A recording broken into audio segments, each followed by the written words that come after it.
네, 안녕하세요. 멘탈이 전부다의 철영입니다. 네, 오늘은 테슬라의 투자자의 날이 있었던 날이죠.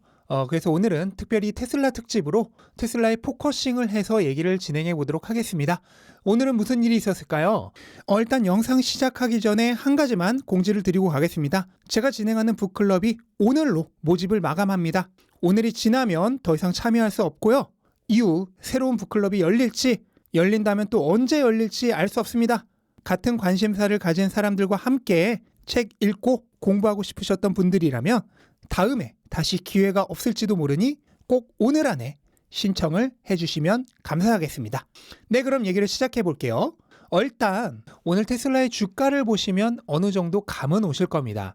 이번 테슬라 투자자의 날은 과거에 여느 테슬라 이벤트와 마찬가지로 미래에 대한 멋진 비전으로 가득했던 이벤트였습니다. 그 얘기는 반대로 말해 투자자들이 좋아할 만한 현실적인 계획은 부족했다는 뜻이기도 하죠. 일단 전체 행사를 요약해보자면 기존의 테슬라가 이뤘던 업적들과 성과에 대해 강조를 했지만 투자자들이 기대하는 새로운 제품이나 계획에 대한 발표는 별로 없었습니다. 테슬라가 이번 투자자의 날 프레젠테이션에서 중요하게 생각했던 스토리텔링은 다음과 같습니다.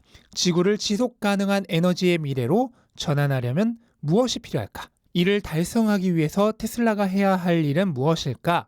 그리고 그것은 테슬라에게 어떠한 영향을 미칠까? 이 흐름에 맞춰 일단 테슬라가 그동안 지구를 지속 가능한 에너지 미래로 바꾸기 위해 해왔던 여러 가지 역할들을 다시 한번 상기시켜 주었습니다. 일단 이번 발표에서 나왔던 얘기들은 대부분 테슬라가 재생에너지 전환을 위해 얼마나 큰 일을 해왔고 그것들이 기술적으로도 어떻게 발전하고 있는가에 대한 내용들이었습니다. 여기에 대해 하나하나 자세한 설명을 듣고 싶으신 분들은 기술적인 내용을 전문적으로 분석하시는 분들의 영상을 보시기 바라고 저는 투자자의 입장에서 꼭 필요했던 내용만 정리를 해보겠습니다. 우선 테슬라는 2030년 2천만 대의 차량을 생산하는 계획에는 변함이 없었습니다. 다만 거기에 맞춰 차량을 어떻게 판매해 나갈지 실질적인 수요는 어떻게 충당해 나갈지와 같은 구체적인 비전은 명확하게 제시되지 않았습니다. 둘째로 2025년에 새로운 모델이 출시될 것이란 얘기를 했습니다.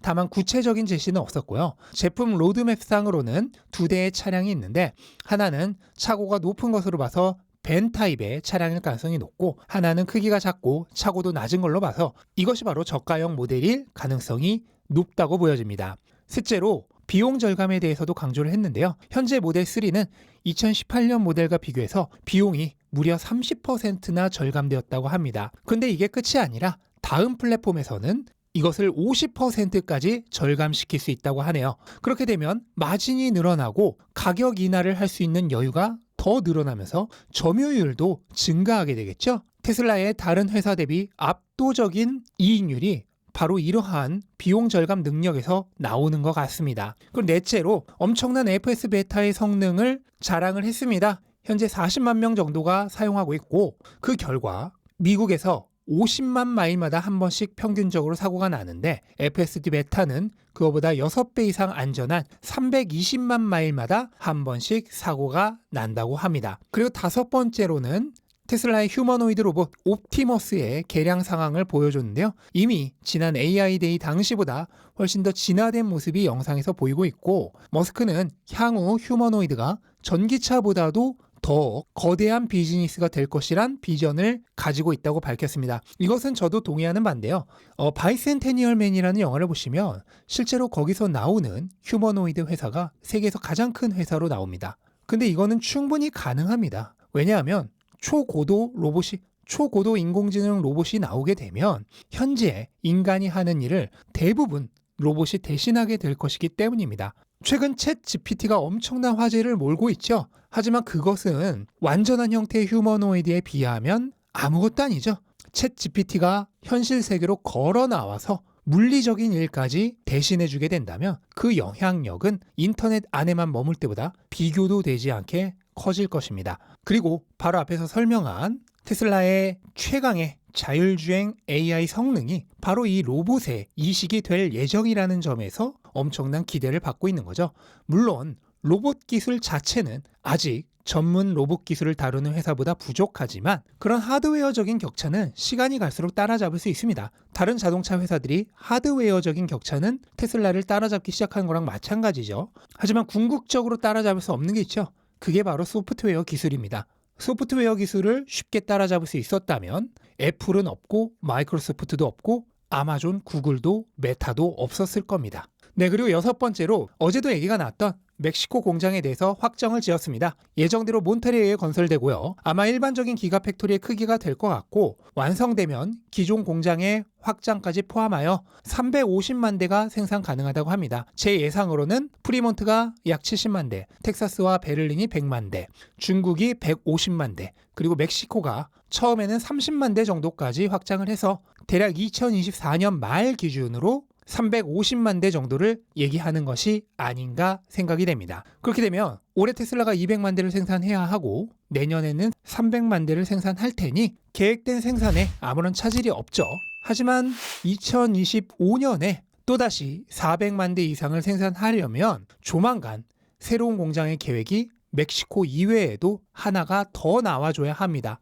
그 후보로는 최근 얘기가 많았던 인도나 캐나다가 있을 텐데요. 캐나다는 일단 북미라는 장점이 있겠고 인도는 테슬라가 기존에 없었던 새로운 영토를 개척한다는 의미가 있을 것 같습니다. 따라서 둘 모두 가능성이 있지 않나 생각이 됩니다. 그럼 마지막으로 기대가 컸던 사이버 트럭에 대한 구체적인 소식은 없었습니다. 언제 발매가 되는지 세부 사항은 변경이 있는지 양산 속도는 얼마나 될지 발매 시기가 임박한 사이버 트럭에 대한 구체적 계획이 없었다는 것은 개인적으로 굉장히 실망한 부분인데요. 미국에서 픽업 트럭 시장은 엄청난 비중을 가지고 있고 사이버 트럭이 나와줘야 그 시장을 테슬라가 일부 가져갈 수 있기 때문에 매우 중요합니다. 따라서 한시라도 빨리 사이버 트럭에 대한 구체적 발매 계획이 나와주었으면 하는 바람입니다. 자, 이렇게 투자자의 날 정리해봤고요.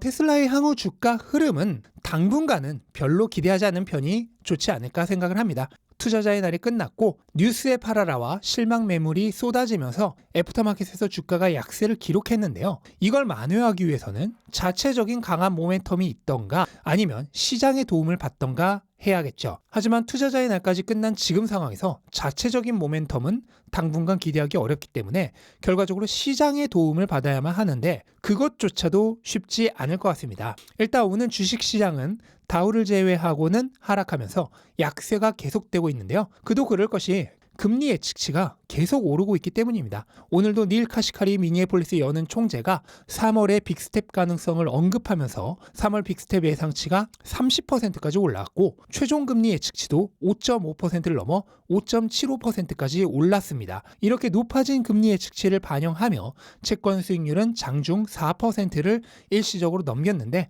아마 조만간 4%를 넘길 것으로 예상이 됩니다. 이러한 분위기가 이어진다면 시장은 당분간 약세를 지속할 수밖에 없을 것입니다. S&P는 오늘도 지지선에 정확히 걸치는 모습을 보여주면서 아직까지는 버티고 있습니다. 다음 고용보고서와 CPI 발표 때까지 이렇게 지지 영역을 버텨줄지 아닐지가 중요해진 순간이고요. 만약 버티지 못한다면 일단 하락 추세로 한번 되돌아갈 가능성이 있습니다. 연준의 피봇 기대가 뒤로 미뤄진 만큼 주가 회복도 함께 미뤄지는 거죠.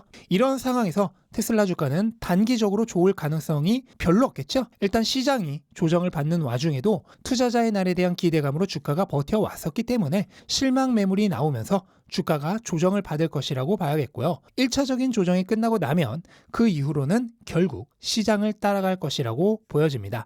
따라서 앞으로의 테슬라의 개별적인 방향 예측보다는 시장의 전체적인 움직임을 보는 것이 중요해질 것 같습니다. 다만 오늘 있었던 이벤트로 트레이더들은 대부분 이탈을 하겠지만 장기 투자자라면 특별히 할 일이 없습니다. 회사의 미래 가치가 훼손될 만한 일이 아무것도 없었기 때문입니다. 그러니까 장기적인 가치는 이벤트가 있기 전날이나 다음날이나 변화한 것이 없습니다.